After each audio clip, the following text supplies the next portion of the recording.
I'm a Barca fan. It's normal. What do you think was missing? I love Barca. I love my time in Barca. I love the group in Barca.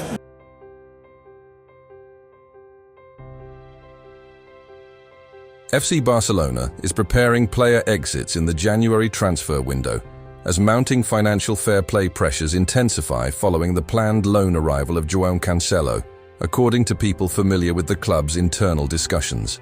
The Spanish champions are set to bring in Cancelo on loan until the end of the 2025-26 season, with the Portuguese fullback agreeing to a reduced salary of around $4 million for the remainder of the campaign.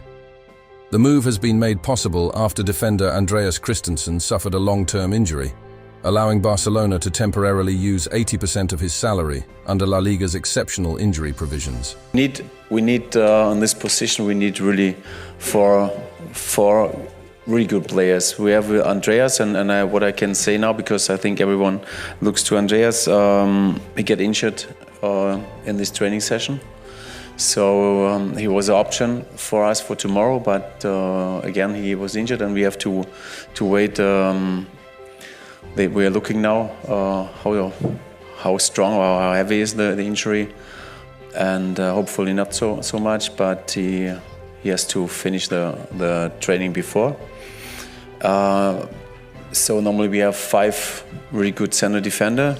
Without him 4, and it's like that. While the mechanism enables registration, it also pushes Barcelona further away from compliance with La Liga's 1:1 spending rule, which requires clubs to balance new spending with equivalent revenue or savings.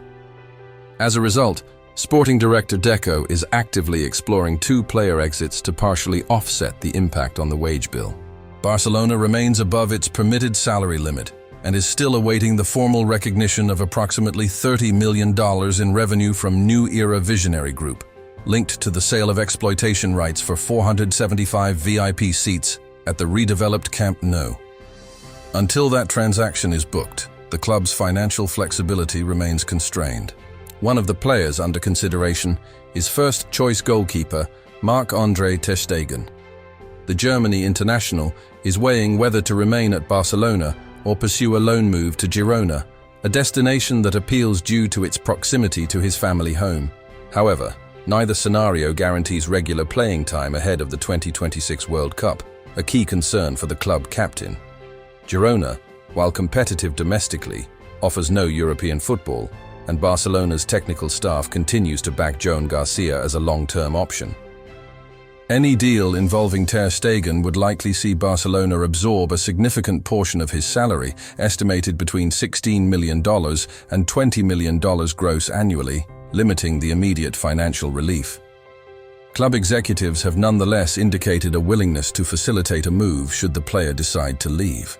Concerns over Ter Stegen's fitness briefly surfaced during the Spanish Super Cup in Saudi Arabia, when the goalkeeper withdrew from training due to knee discomfort.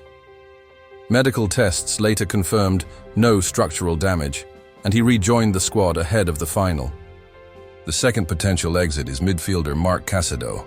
Casadó has not featured in either of Barcelona's first 2 matches of 2026, with Pedri and Frenkie de Jong preferred in midfield and additional competition coming from Eric Garcia and Marc Bernal. Injuries previously offered Casadó opportunities, but his minutes have dropped to 786 across 18 appearances this season. Last summer, Casadó rejected interest from Wolverhampton Wanderers and West Ham United, both prepared to offer around $30 million.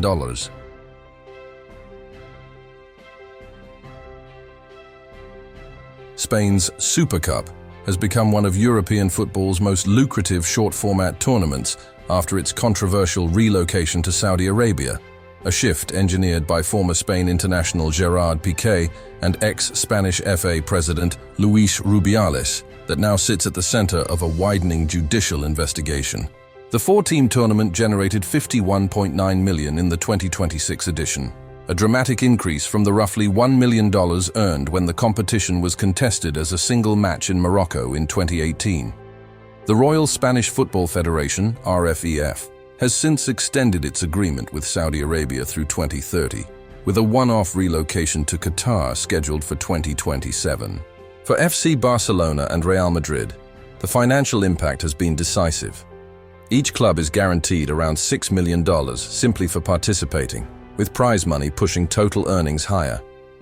The model has turned 2 mid-season fixtures into a key revenue stream at a time when Spanish clubs face tightening domestic financial controls. The commercial breakthrough was driven by Rubiales and Piqué, who advocated expanding the competition to a 4-team Final Four format and exporting it to the Middle East. While the strategy succeeded financially, it has become entangled in legal and ethical controversy. Lo mejor era totalmente falso.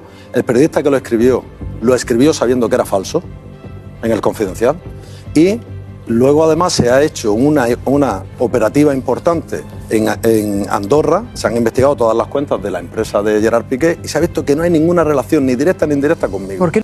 Rubiales is currently under investigation in the so-called Brody case, which examines alleged corruption during his tenure at the RFEF.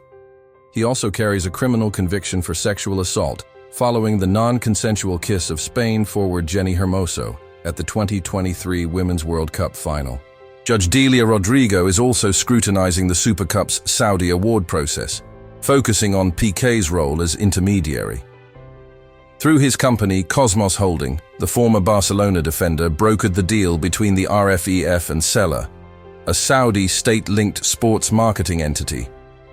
Under the agreement, Cosmos was entitled to a $4 million commission per edition, classified contractually as an essential obligation. Since 2020, that has amounted to $24 million through 2026, according to court filings. Cosmos's accounts remain frozen pending the outcome of the investigation.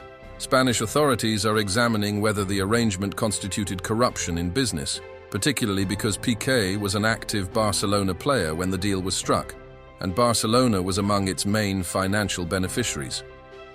The modern Super Cup now delivers more than $40 million annually to the RFEF, with revenues broken down into $27 million from sponsorships, $12.7 million from broadcast rights, and $11.5 million from organizational and participation fees.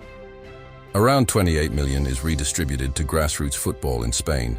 In 2025, Barcelona earned roughly $9 million as champions, with Real Madrid receiving $7.15 million as runners-up. Smaller clubs receive significantly less, highlighting a widening financial disparity that critics say entrenches elite dominance.